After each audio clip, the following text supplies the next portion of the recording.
సరే, ఇంకేముంది ఆయవన వార్త? మేమే వాళ్ళ బట్టలు ఇప్పి కొడతాం. మంచిదే, ముంగటేసుకోరు.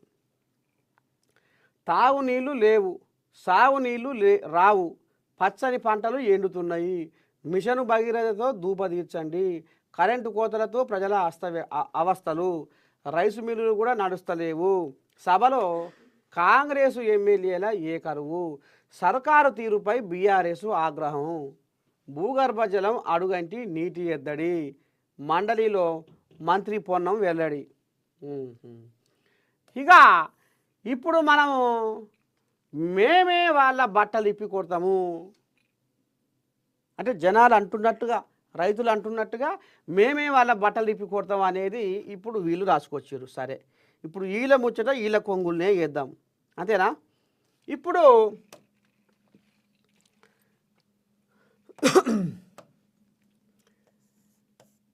కరీంనగరు,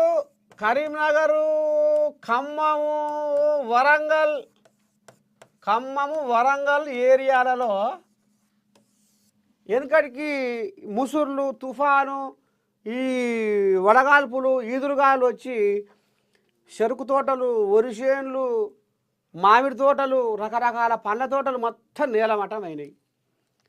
ఏం చేసిండయ్యా ఈ పెద్ద మనిషి? ఏం చేసిండు? నేను గాలి మోటార్ వేసుకొని వస్తున్నా, నేను సర్ది కట్టుకొని వస్తున్నా, నేను ఆడికొచ్చి బువ్వ తినే లోపే బువ్వ తిని ఇంటికి వచ్చే లోపే నేను గాలి మోటార్ వేసుకొని మీ పంట పొలాలు పగ్గం పాడైపోయినాయి, మీ కాడికి వస్తున్నా, సర్ది కట్టుకొచ్చుకుంటున్నా, బువ్వ తిని నేను అదే గాలి మోటార్లో ఇంటికి వచ్చే లోపే మీకు అకౌంట్లలో డబ్బులు పడతాయి, ఎకరానికి 10,000 పడతాయి అని బొల్లి కూతలు కూర్చుండు. ఇగో ఈ పెద్ద మనిషి ఇప్పుడు ఫామ్ హౌస్లో పక్కేసుకొని పండుకున్న పెద్ద మనిషి పడయా వేసిండా? ఎంత బాధ, ఎంత గోస, ఎన్ని కష్టాలు, కన్నీళ్ళనే కడుపు నింపుకొని బతికిర్రు రైతన్నలు. మర్చిపోయినవా? మరి ఇప్పుడు ఎవరు బట్టలు కూడా తీసి కొడతారు? ఇక ఈ ముచ్చట ఇట్ట ఉంది. అయితే మల్లన్న సాగర్ రిజర్వాయర్, మల్లన్న సాగర్ ఉంటే ఆ ప్రాజెక్టు పాపం, అయ్యో దేవుడా, వాళ్ళ బతుకు ఆగం జగన్నాథం. ఇక డిసెంబర్ 16 తారీఖు నాడు ఎవరైతే ఈ మల్లన్న సాగరు నిర్వాసితులు, బాధితులు ఉన్నారో వీళ్ళు ఫామ్ హౌస్లో వండుకున్న కేసీరావుకు ఏం చేసిరయ్యా? లెటర్ రాసిర్రు, ఉత్తరం, బహిరంగ ఉత్తరం రాసిర్రు. ఇది రిజిస్టర్ పోస్ట్లో పంపించారు, బహిరంగ ఉత్తరం. అయితే ఇక ఇంట్లో అల్లుడు హరీష్ రావు గాయించుకొని ఏం చేసిండయ్యా? ఫిబ్రవరి 7 తారీఖు నాడు సీఎం రేవంత్ రెడ్డికి నేను లేఖ రాస్తున్నా అని లేఖ రాసిన. ఫిబ్రవరి 7 తారీఖు నాడు లేఖ రాసిన అని ఈ కోల్యాగా హరీష్ రావు మైకుల ముందర చెప్పుకొచ్చిండు. వినవా?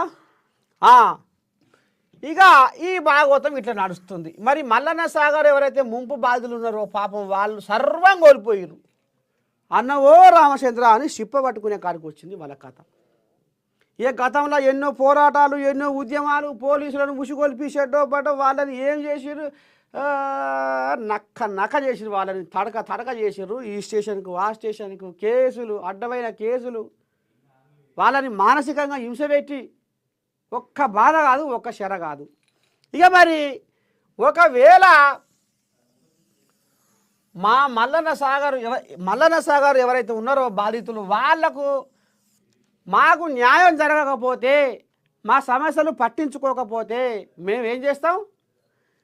ఎర్రవల్లిలో ఫామ్ హౌస్లో వండుకున్న కేసీరావుని మేలుకొల్పుతాము, కేసీరావుకు ముళ్ళుగర్ర పెట్టి చిన్నగా సైజ్ చేస్తాము, ఇంటవా ఇనవా అసెంబ్లీకి పోయి మా గురించి మాట్లాడవా ఏమో మనదిన పావోరే తమాషగా బాయికాడ వండుకుంటున్నావు, అసెంబ్లీకి పోయి ఎందుకు అడుగుతలేవు, జనాలు గెలిపించింది నిన్ను బాయికాడ వండుకుంటందుక, అసెంబ్లీకి పోయి ఎందుకు మాట్లాడతలేవు మా జనాల సమస్యల మీద అనేది ఇప్పుడు ఆ కోడ్లాగలు ఇక రేపో మాపో వాళ్ళే అంటారు కదా బట్టలు కూడా తీసి కొడతాం అనేది రాసుకొచ్చారు కదా. ఇప్పుడు ఎవరి బట్టలు కూడా తీయాలి ఏంది ఏం కథ అనేది ఇప్పుడు వీళ్ళు ఎర్రవల్లి ఫామ్ హౌస్కు పైన కడుతుర్రు అట. ఆడికి పోయి ఏం చేస్తావు, నువ్వు ఎట్ట చేస్తావు, చేస్తావా చెయ్యవా, అసెంబ్లీలో మా గురించి మాట్లాడవా అని ఈ ఫామ్ హౌస్ని కేసీరావు ఫామ్ హౌస్ని ముట్టడి చేద్దామని కంకణం కట్టుకుంటున్నారట మల్లన్న సాగరు నిర్వాసితులు. ఇగో ఈ కథ నడుస్తుంది. ఇక ఇప్పుడు ఇది రాష్ట్ర వెలుపున మోత మోగియాలి ఎంతవరకైనా పురస్తాయని వాళ్ళు పానం కడుపుల బాధ మసిలి ఎగదన్నుకొని వస్తుంది ఆయాసము. ఏం చేస్తారు మరి, సర్వం కోల్పోయింది. ఇక ఇదే హరీష్ రావు ఇదే తన సొంత నియోజకవర్గంలో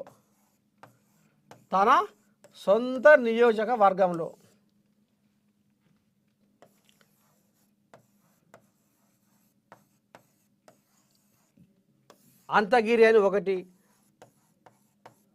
రంగనాయక సాగర్ అని ఒకటి, వీటి గురించి మాత్రము పట్టించుకున్న పాపాన పోతలేడు. ఏది ఈ ప్రాజెక్టుల బాధితుల గురించి మాత్రము అసలు అది అసెంబ్లీలో ఊసు లేదు పాసు లేదు.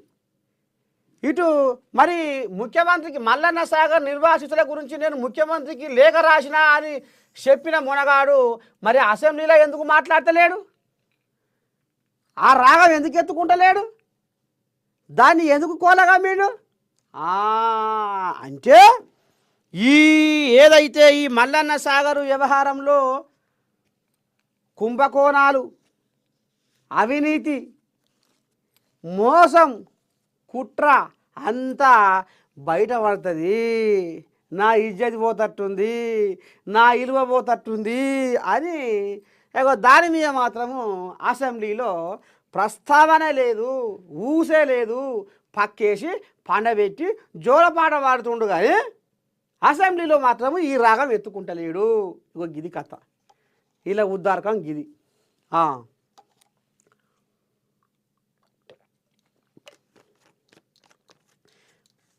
మరి ఈయన సొంత నియోజకవర్గంలో ఏదైతే అంతగిరి రంగనాయక సాగర్ల గురించి, వీళ్ళ బాధితుల గురించి, ఈ నిర్వాసితుల గురించి ఎందుకో లేఖ రాయలేదు. ఈయన సొంత విలాకనే కదా. ఇక్కడ మల్లన్న సాగర్ నిర్వాసితుల గురించి లేఖ రాసినా నేను పోరాడుతున్నాను చెప్పుకుంటేందుకు, నేను ఇంతో అంతో కష్టపడుతున్నాను చెప్పుకుంటేందుకు, మళ్ళీ అసెంబ్లీలో మాత్రం అది ప్రస్తావన ఉండదు, ఆ ఊసే లేదు, ఆ పాసే లేదు. ఒకవేళ దాని మీద అసెంబ్లీలో మాట్లాడవలసి వస్తే నువ్వు నేను వాళ్ళు ఇళ్ళ కెలిగిస్తే ఉన్న భాగవతం అంతా బయటపడుతుంది. కుంభకోణాలు, అవినీతి మొత్తం ఇక బయట పెరిగండబోసినట్టు అవుతుందని ఇగో గీ కథలు, గిసోటి వ్యవహారాలు గిట్లా మభ్య పెట్టుకుంటా గీ రకమైన మోసపూరిత పనులు చేసుకుంటా ఇగో గిట్లా చేస్తున్నారు వీళ్ళ కథ. ఇగో గిది ఇప్పుడు ఎవరు కూడా తీస్తారు బట్టలు